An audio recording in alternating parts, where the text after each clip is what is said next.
Bonjour et bienvenue. Aujourd'hui, on plonge au cœur d'un sujet particulièrement intense. 5 prières puissantes, issues de la tradition chrétienne, qui sont spécifiquement conçues pour les moments de grande lutte spirituelle. On a tous connu ça, n'est-ce pas? Ce moment où l'on a l'impression que nos prières habituelles, qu'elles ne suffisent plus. C'est ce sentiment, cette impression qu'une force invisible nous tire vers le bas qui est au centre de notre exploration. Alors, on commence par la base, la défense. La première prière est comme une invitation à construire sa propre forteresse spirituelle.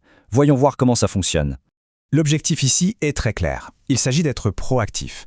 Au lieu d'attendre de subir une attaque, l'idée est de prendre les devants et d'ériger, préventivement, un bouclier de protection divine. Le fondement de cette prière se trouve dans le psaume 91. Et ce qui est fascinant, c'est que ce passage suggère que la protection n'est pas automatique. Elle découle d'un choix délibéré, celui de demeurer sous l'autorité et la protection de Dieu. Donc, le cœur de la prière, c'est vraiment cet acte de parole, cette déclaration de foi. C'est un moment où l'on place consciemment sa vie, sa famille, son avenir, sous cette couverture divine. Ok, maintenant que les défenses sont en place, on passe à l'étape suivante. La deuxième prière est plus offensive. Elle vise à briser activement les liens qui pourraient déjà être présents. Et cette prière, elle s'adresse à des sensations très concrètes. Vous savez, ces pensées oppressantes qui tournent en boucle, cette impression de lourdeur, ces cycles d'échecs qui se répètent sans cesse, bref, ce sentiment d'être coincé. Ce verset de l'évangile de Luc est la pierre angulaire de cette prière. Ce qui est puissant ici, c'est l'idée que ce n'est pas un pouvoir qu'il faut demander, mais une autorité qui, selon le texte, a déjà été donnée. Du coup, la déclaration qui en découle n'est pas une supplication, mais un véritable commandement. C'est un exercice de cette autorité pour briser les liens spirituels et proclamer sa propre liberté. On en vient à la troisième prière. Et là, on aborde un moment bien particulier, un moment où on peut se sentir plus vulnérable, la nuit. L'idée est simple, reprendre le contrôle de ses nuits, transformer ce qui peut être un terrain d'angoisse, que ce soit les cauchemars ou l'insomnie, en un véritable sanctuaire de paix et de restauration. Cette prière s'inspire d'une image très forte tirée du livre de Job, celle de la haie de protection. C'est comme demander activement à Dieu de bâtir une sorte de clôture spirituelle autour de son foyer et de son sommeil. Ici, l'action se fait en 2 temps. D'un côté, on s'oppose à ce qui perturbe la nuit. Et de l'autre, on proclame ce que l'on désire à la place. Un sommeil profond, paisible et réparateur. Bon, on monte d'un cran. La 4e prière, elle touche à quelque chose de plus profond, de plus ancien. Les schémas négatifs qui peuvent se transmettre de génération en génération. Ce tableau montre bien le contraste. D'un côté, l'héritage ancestral, avec parfois des schémas de maladie ou d'échecs qui se répètent. De l'autre, un nouvel héritage spirituel qui propose de tout racheter. C'est un choix conscient de changer de lignée, en quelque sorte. Et le fondement, disons, légal de tout ça, c'est ce verset de l'Épître aux Galates. Il est présenté comme un acte juridique spirituel. Christ aurait payé le prix, ce qui permettrait d'annuler les dettes du passé. C'est sans doute l'une des déclarations les plus puissantes. C'est un véritable point de rupture. C'est affirmer, cette chaîne négative, elle s'arrête avec moi. Aujourd'hui, une nouvelle histoire commence.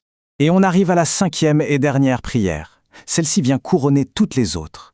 On n'est plus dans une posture de défense ou de combat, mais dans une posture de célébration d'une victoire déjà acquise. Le passage clé, c'est Romains 8, 37. Le texte ne dit pas juste « vainqueur », il dit plus que « vainqueur ». La nuance est énorme, ça suggère un triomphe total, écrasant, qui est déjà une réalité. Pour vivre cette victoire, le livre de l'Apocalypse met en avant 3 armes, ou plutôt 3 piliers. Le sang de l'agneau, qui symbolise le pardon, la parole du témoignage, c'est-à-dire ce que l'on déclare, et le fait de ne pas s'accrocher à sa propre vie. La déclaration finale n'est donc plus une demande, c'est une affirmation d'identité. C'est se lever le matin et affirmer « je suis plus que vainqueur et tout ce qui s'oppose à moi est déjà vaincu ». Pour résumer, c'est qu'il faut bien comprendre, c'est que ces 5 prières ne sont pas des formules magiques. Elles sont plutôt présentées comme de véritables outils à utiliser régulièrement pour muscler sa foi. Et tout ça, ça nous amène à une question de fond. Au-delà de ces outils spécifiques, quelle est la puissance réelle qui se cache derrière le simple fait de déclarer sa foi à voix haute? C'est une réflexion qui mérite d'être poursuivie.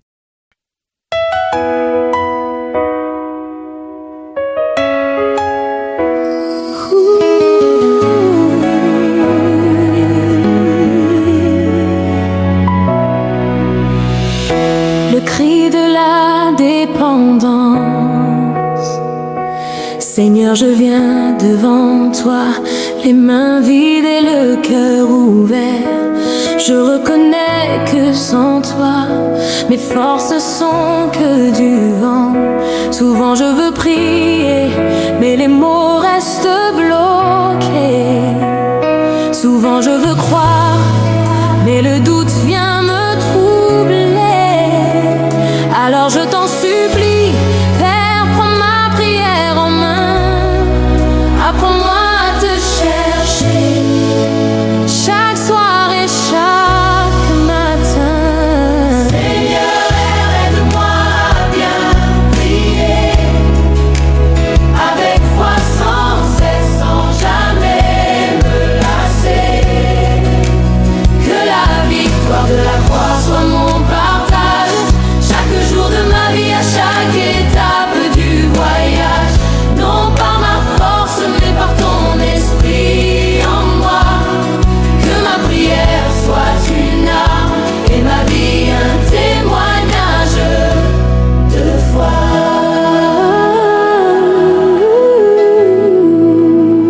La victoire de la croix. À la croix, Jésus a tout accompli pour moi. Il a vaincu la mort, le péché et l'effroi. Cette victoire n'est pas un souvenir lointain.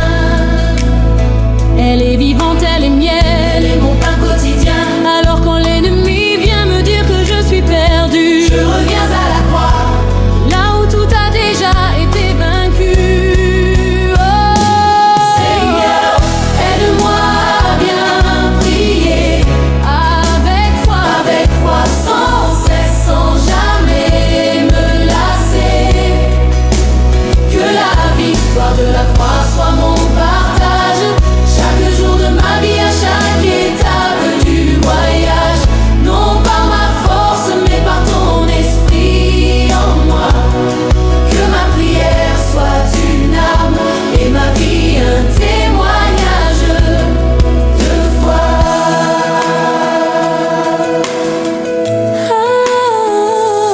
La persévérance dans la foi, même quand le ciel semble sourd à mes supplications, même quand l'attente est longue et dure ma situation. Je choisis de croire que tu entends chaque mot, que tes délais ne sont pas des refus, juste le bon moment, le bon tempo. Alors je tiens ferme, les genoux à terre et les mains levées, car la croix a déjà tout gagné. Il me reste à le revendiquer.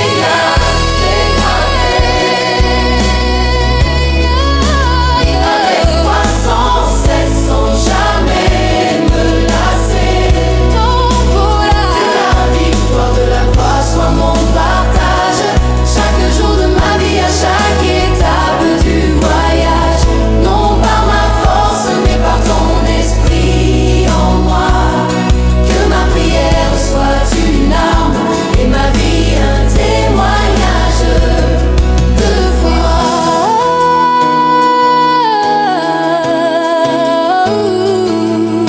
J'apprends à prier sans cesse, sans me lasser. La croix a tout gagné, je le reçois, je le déclare. Victoire, victoire en Christ. La victoire de la croix, c'est mon partage aujourd'hui et pour toujours. Amen. Victoire, victoire en lui.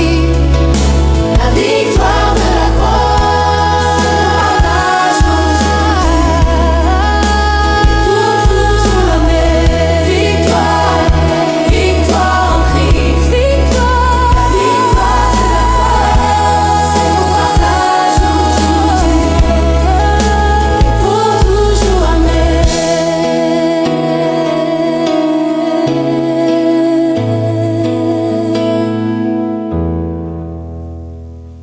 5 prières puissantes contre les forces des ténèbres. Référence Éphésiens 6, 10, 18, Luc 10, 19, Romains 8, 37. Bien-aimés dans le Seigneur, il y a des moments dans la vie où les prières ordinaires ne suffisent plus. Des moments où tu sens une opposition invisible, quelque chose que tu ne peux pas expliquer, mais qui combat ta paix, ta destinée, ta famille. Ce que tu traverses n'est pas toujours naturel. Parfois, c'est spirituel. La Bible nous dit dans Éphésiens 6 que nous n'avons pas à lutter contre la chair et le sang, mais contre des puissances spirituelles. Aujourd'hui, je ne viens pas simplement enseigner, je viens t'équiper. Aujourd'hui, nous allons prier. Aujourd'hui, nous allons déclarer. Aujourd'hui, nous allons reprendre autorité. Parce que la Bible dit « Fortifiez-vous dans le Seigneur et par sa force toute puissante ». Alors prépare ton cœur, parce que ce moment est un moment de combat spirituel. 1. Prière de protection divine. La première chose que l'ennemi cherche à faire, c'est t'exposer. Mais Dieu est ton refuge. La Bible déclare dans le psaume 91 « Celui qui demeure sous l'abri du Très-Haut repose à l'ombre du Tout-Puissant ». Écoute bien, la protection de Dieu est réelle, mais elle s'active par ta position. Maintenant, prie avec foi. Père céleste, je me place sous ton abri. Tu es mon refuge, ma forteresse.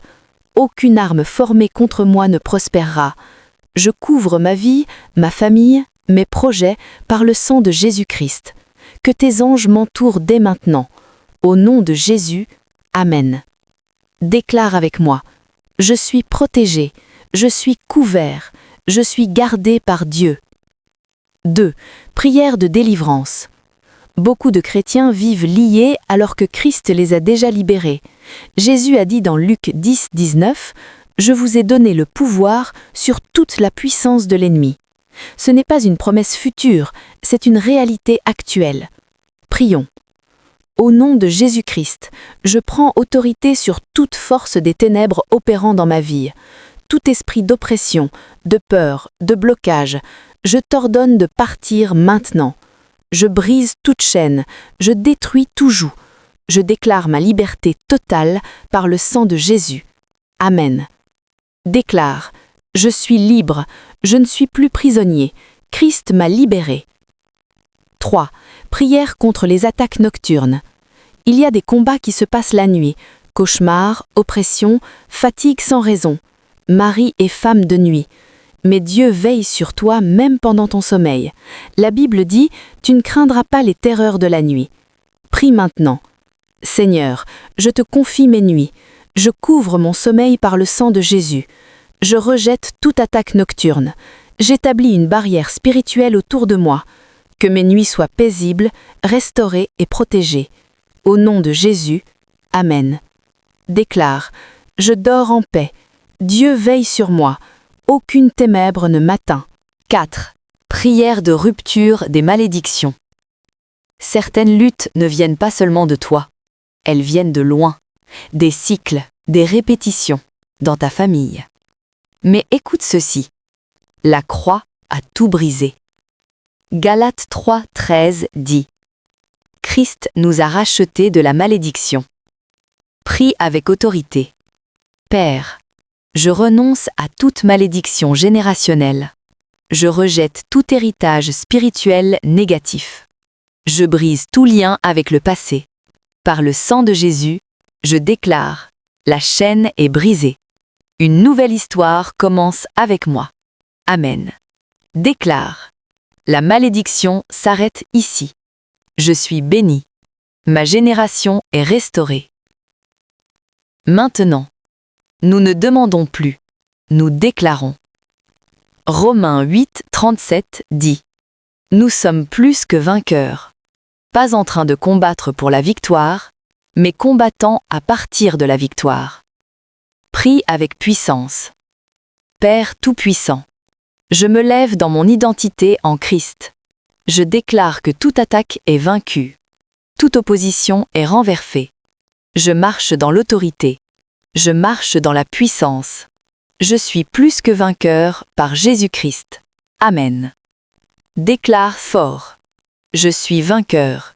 Je suis libéré. Je suis béni. Je suis envoyé. En conclusion, bien-aimé, si tu as prié avec foi, quelque chose a changé. Dans l'invisible, des chaînes sont tombées, des portes se sont fermées, et le ciel a répondu. La Bible dit, « La parole de Dieu est vivante et efficace. » Ne t'arrête pas ici. Continue de prier. Continue de déclarer. Continue de croire. Et surtout, ne reste pas seul. Entoure-toi de personnes qui prient. Si ce message t'a touché, écris Amen en commentaire, partage cette vidéo à quelqu'un et abonne-toi pour plus de messages puissants. Que Dieu te bénisse, qu'il te garde et qu'il te donne la victoire totale. Au nom de Jésus-Christ. Amen.